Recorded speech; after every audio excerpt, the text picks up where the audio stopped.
Mēs esam liela komanda. Katru dienu strādājam, piepildot vēlēšanās. Draugiem izplānot piedzīvojumus, meitai sarīkot mammai svētkus, ģimenei uziet internetā biļetes neaizmirstamam ceļojumam. It kā pašsaprotams lietas, bet aiz tām mēs, kas rūpējamies, lai sarunas notiek. Un arī mums komandā katram ir sapņi. Ar apkārtējo iedrošinājumu un atbalstu tie var pārtapt īstenībā. Šovakar mēs patiešām varam atskatīties uz vienu burvīgu, ražīgu gadu. Tāpēc svētkos mēs godinām gada izcilākos un atbalstošākos kolēģus, palīdzot arī viņiem īstenot drosmīgi izsapņoto.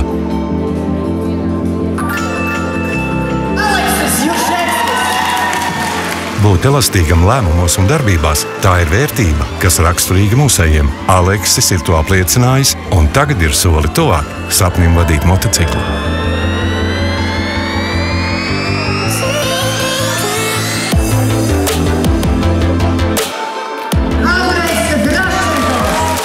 Negaidīt, neprātot, izmantot zināšanas un darīt, Andrejs to prot. Mēs esam to pamanījuši un vēlamies, lai Andreja sapnis piepildās.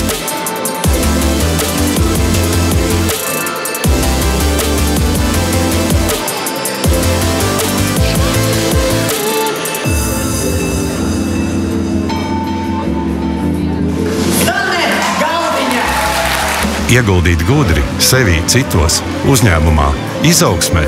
To spēj Zane, kas turpmāk dejos salsu ne tikai sapņos, bet arī dzīvē.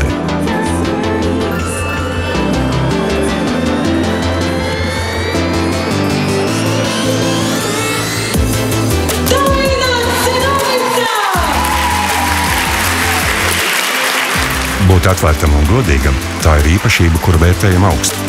Mēs zinām, ka Dainai tas ir pa spēkam. Turpmāk Daina nevien klausīsies čēlu spēlē, bet arī pati spēlēs, jo sapņi tie taču piepildās.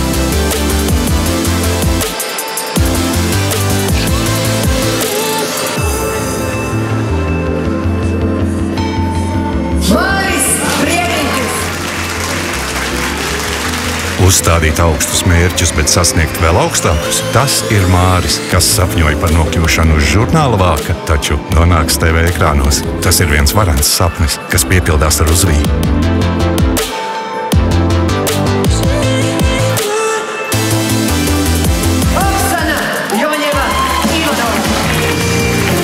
Nebeigt no izaicinājumiem, stāties tiem pretī un tos uzveikt, Oksana ir īstais cilvēks, kurš to spēja.